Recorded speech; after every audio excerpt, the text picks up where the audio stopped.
Hey guys, I'm John Carrick, author of Legacy of a Mad Scientist, The Legend of Ashley Fox, and I was a little frustrated with how these came out over the past few days.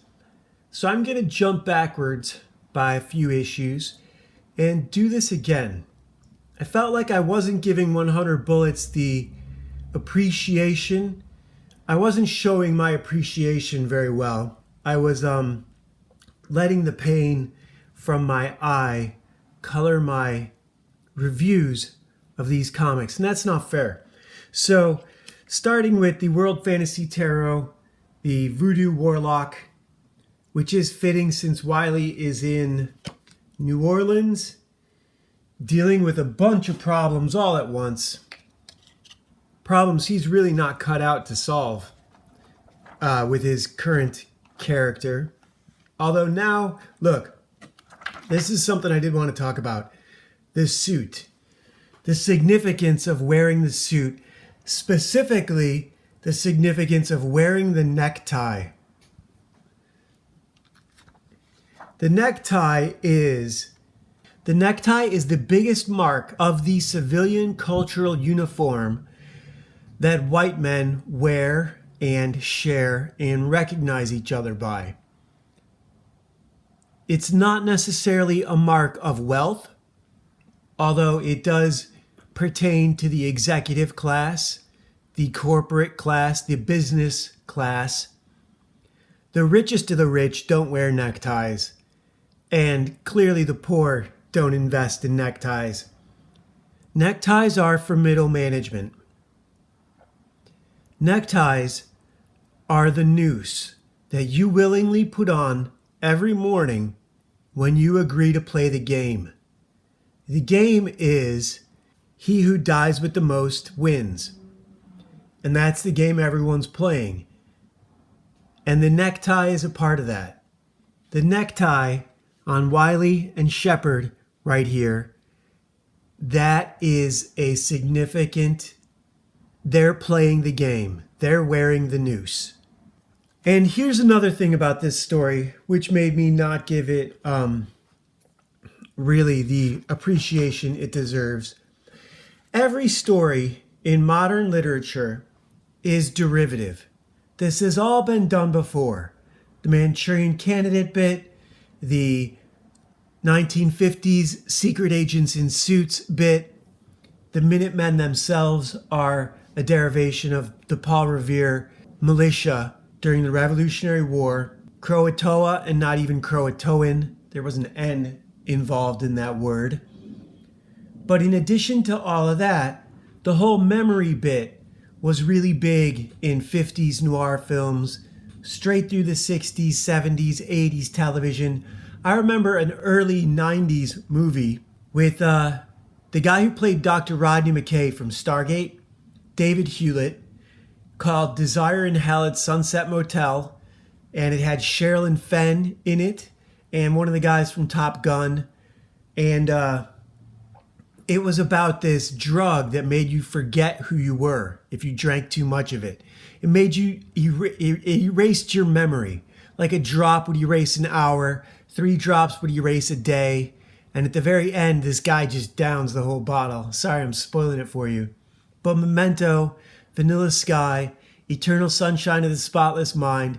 There's been tons of movies that mess with memory. Manchurian Candidate. So everything is derivative of something else. But it's how the derivative is put together. Danger Girl was so good, it raised the bar on derivative comics. 100 Bullets did the same thing for noir, crime thriller comics. Really, noir and crime thriller stories in general. This is Elmore Leonard. There's a few writers who are all really good at this, but the memory stuff specifically, that's a little bit easy, a little bit convenient, and what I don't like about it, which is why I'm redoing this in the first place, is how we get these cut scenes in time and space. Obviously, we're moving forward in one general time, but this comic does a lot of flashing back, and right now we are in a flash forward scene. We are about to spend the rest of this book hearing how Wylie and Shepard got to this place, where they're joking about will cigarettes kill him. That's how this. So the end of the last issue was Shepard asked Wylie, "Can I get a cigarette?" Wylie says, "These things will kill you." And Shepard asks, "Are you going to let him?" Meaning, why don't you just kill me? Or if you're going to kill me, why don't you just get it over with? And that's the bulk of this conversation. And Wylie says, "Why don't you quit telling me what to do?" That ends this particular negotiation because Wylie's going to take a nap. And as he naps, we flash back to a couple days ago. This is after Wylie fell and hit his head on a tombstone. When he first met Dizzy and Shepard, he is not waking up in bed with her, as much fun as that would be. He is waking up after smashing his forehead on a tombstone in a New Orleans cemetery. Dizzy helped him out. Shepard went to see Anwar Madrid, the member of the trust who currently lives in New Orleans. So this is Wylie and Dizzy heading out to get a drink, and instead of going to a bar, they decide to drink Dom Perignon out of plastic cups down by the river. There's a lot about New Orleans that's very much, they call it the French Quarter for one thing, but in Paris, a lot of the cemeteries are above ground cemeteries. The Seine runs right through the middle of it.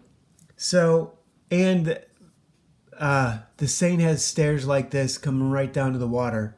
And it has a water path, so a brick walkway next to the water.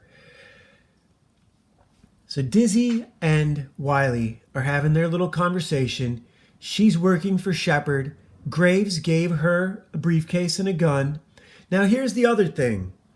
There's a new group of Minutemen coming in. Wylie represents the old group of Minutemen who wore the suits. They were pretty much all white guys. We know 5 of them, maybe 6 counting Lono, but there's Cole, Vic, who was in issue 50, Milo Garrett, who's dead, and who was all bandaged up, got shot in the face by Lono, Wylie, and Jack, the monster heroin addict Jack. Dizzy and Lupe Hughes are presumably the first female and first black. She's Latino, but Lupe Hughes would probably be the first black addition to the Minutemen. At least as so far as we've seen when this started coming out in 2000 and 2004. There might have been some more before, but they haven't shown us that in this series. They all dress like they're 1950s secret agent guys. And Wylie has not remembered yet. He hasn't even heard the word Croatoa yet. The thing about these guys is that they've all had their memories wiped.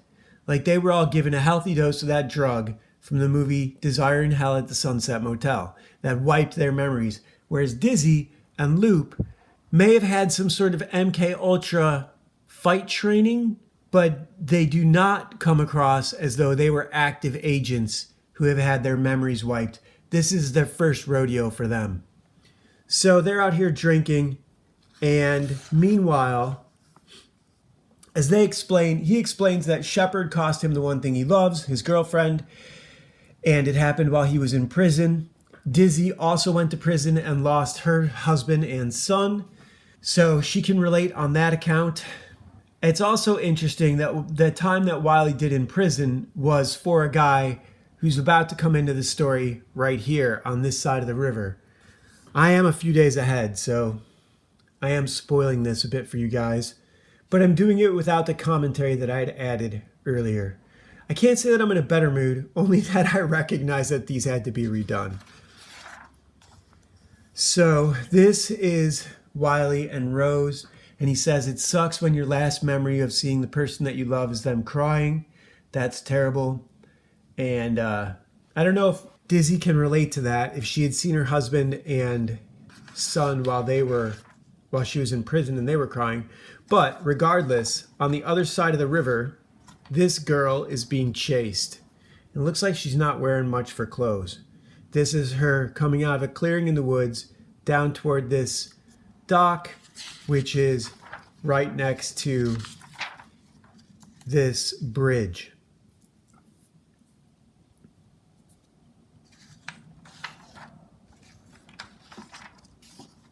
She looks like a hot girl. It's Danger Girl right there. Only she's not really putting up the fight she should be. This guy right here throws a bear trap at this girl. It catches her on the shoulder and snaps shut, and she stumbles and falls off the dock into the river. And Wylie and Dizzy, sitting on the other side of the river, see this happen, and Wylie draws attention to himself by kicking a bottle into the river, and these guys see them and open fire. Then they get in their car and drive across the bridge to try and catch them. So Wylie and Dizzy now are being hunted themselves, just like this girl was. Hopefully they won't wander out to the edge of a dock where they can be hit with a bear trap. Look at how fast the colors change. Now we get heavily saturated colors. They're in the French district. Here's one thing. So I do have a few things that I've noticed about this series. This Wylie runs the voodoo down with Dizzy and Shepard in New Orleans. They use the same locations over and over again, just like a TV show would. It's a big city. In real life, when people run, they go anywhere. Ghosts, they go places they've never seen before, and they only go once. And so that's really expensive to do in a television show. It's a much better idea to keep the people cornered to a certain area of town where you only have to cast and fill the bars for a few days, and you shoot in that one location all your scenes. That's not the way the real world works, but it doesn't matter. Anyhow, we get the voodoo shop where Wylie's walking by. He leaves Dizzy, goes into the bar, asks for Ronnie, who had been working the day before. He says he's not here. It's his night off. Wylie calls his friend Homer, who owes him because Wylie did time for Homer. Homer answers the phone and agrees to meet Wylie down at the bar because Wylie needs help. And then Wylie proceeds to get shit-faced and fall asleep at the bar, dreams about Rose, and Homer and Warren, who is the other guy right there, show up because they are the guys looking for Wylie.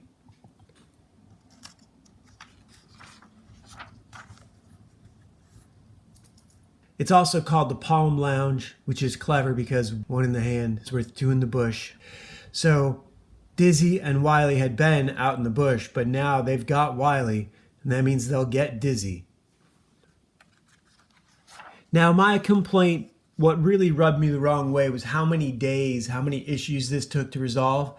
But the first time I read this, years and years and years ago, I remembered that this was my favorite part of the series. This was my favorite story.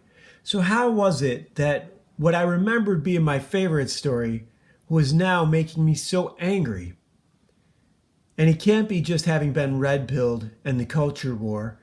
It had to be more than that, meaning that it had to be me, like I was doing something wrong. So that's why I'm giving this another shot. So now we cut back to the present. Wylie wakes up. Shepard is asking him, why don't you just kill me? And here we get, a few days ago, Shepard going to visit the member of the trust in New Orleans, Anwar Madrid. And so that is it for today. And I don't know if I'm going to do 2 of these a day to catch up or what I'm going to do. I'm probably going to edit this before I record another one. But we also have the 6 of Spades card, and I will read that. Morgan's neighbors turned against one another when food and water started running low. Whoever had more than the rest was targeted for redistribution. If you were in Morgan's situation, what advice would you give your neighbors about their behavior? In an emergency situation, should people with more supplies give up what they have to satisfy the needs of those around them? That is a very loaded question. You shouldn't give up so much as to empower other people over you. So what do? You don't let it be known all the resources that you have. Keep some for yourself. Be smart. Read the room, as they say. So yeah, that's it for this one, 100 Bullets 52. And I will post another one as soon as possible. See you guys tomorrow.